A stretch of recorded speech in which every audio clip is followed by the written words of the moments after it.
We are back. It is October 2023, and I'm calling this part 2 of the Wildcat XX water pump repair. A couple of things I left out of my part 1 that I wanted to bring in now is, first thing is draining the radiator and draining the coolant. Draining the radiator is going to help with how much mess you make when you're taking tubes off of the engine and off of the water pump. So you drain the water pump the radiator by turning that little valve there. It's pretty tight and I needed a pair of pliers to get that off. It will still make a mess, but if you have a funnel going down this way, that way you can direct it into a pan on the floor. Also to aid in the flow coming out of that radiator, where you should undo your reservoir cap. Next thing I left out was I mentioned taking off the shock and the wheel for better access, and that was because of the stator cover. I could not get it off without taking the shock out. Can't take the shock out without taking the wheel out, so that's where we ended up. This nut right here, so you can rotate the crankshaft and get that to top dead center, that is a 17 millimeter. And again, clockwise only. Now I want to talk about some of the tools I'm using for this job. So later on, probably in another video, I will do an unboxing type of thing for this rebuild kit that I got. But oh yeah, there is something else that I forgot. A couple of things that I forgot that I want to bring in right now. First is this clamp. This is the hose clamp for the water pump. It's kind of like if you're familiar with plumbing and PEX, it's kind of like that. And it wasn't too hard to get off. I mean, you have to pick these tabs out and, take some manhandling, but it came out pretty easily. And that was on that hose there, which goes into the pump. Then there were a couple more bolts. I told you yesterday, or in my last video, that we had here. We have the main bolts for the lower cage, and then we have the bolts that go on there. But there's also two bolts that go here and here, and then further underneath the car towards those, in front of those mounts there's a couple more bolts, and they take a T25, or I'm sorry, T30 Torx bit to get those out. So now we'll get into the tools. So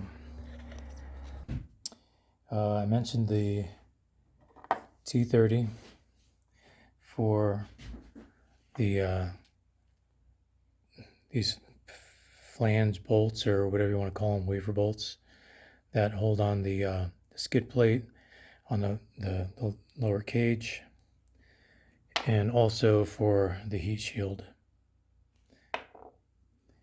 The main bolts for the lower cage are hex, and they take a 5/16 hex, and so does the viewport where you set your top dead center marks.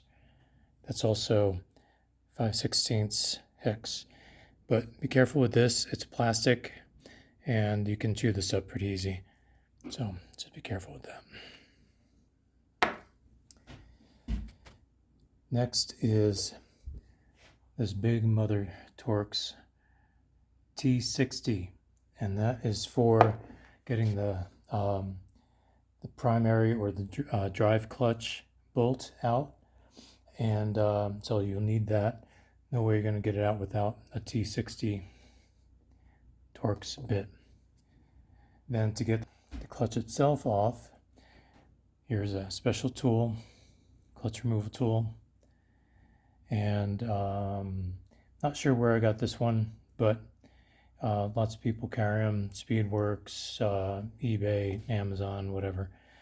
I put a little bit of grease on the tip there, and then put some anti-seize on the threads, and 3/4 inch socket, and with an impact, big 1/2 inch impact, just pops right off, no problem. Shock bolts.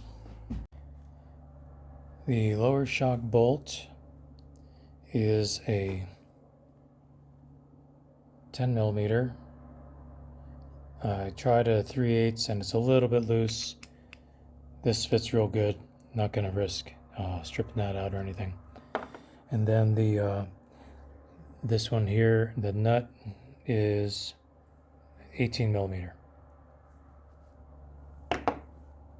This is the upper shock mount bolt.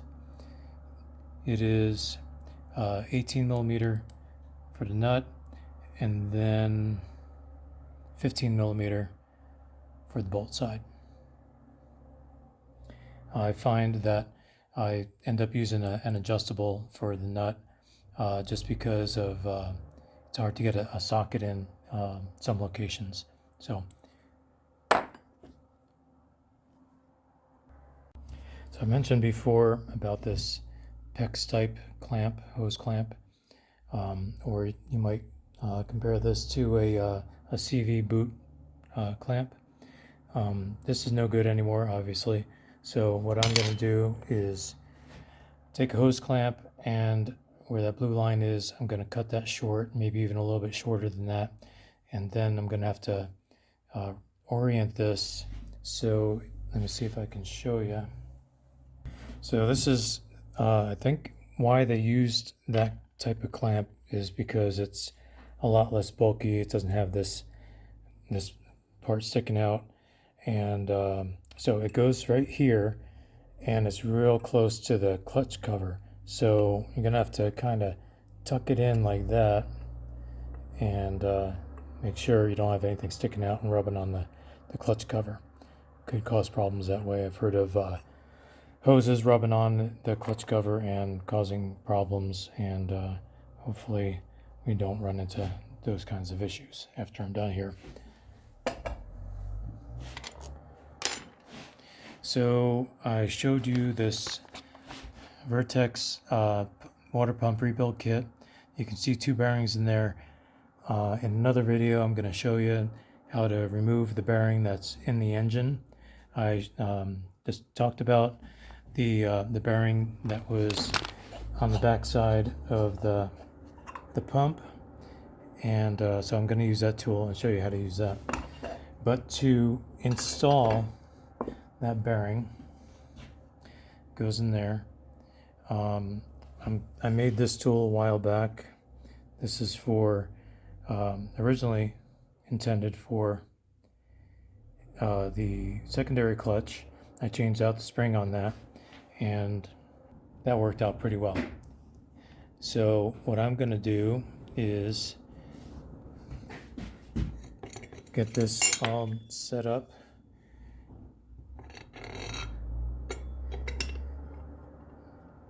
Like so.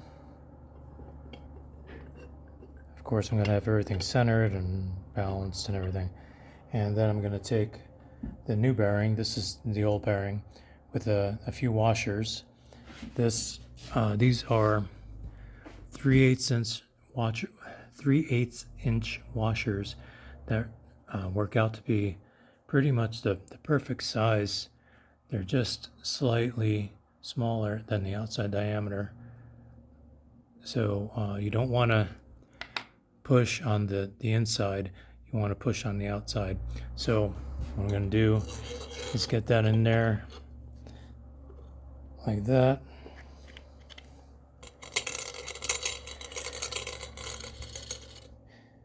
Get those washers on there, and then once I find that nut, I will, there you go.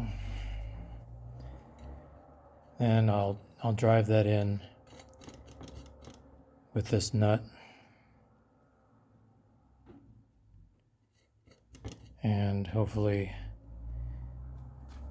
that'll go in no problem. So that's it for now. Just wanted to go over some of the tools so you know what you're in for. There's a couple of special tools that you're going to need. You should probably have those tools anyway if you have a side-by-side.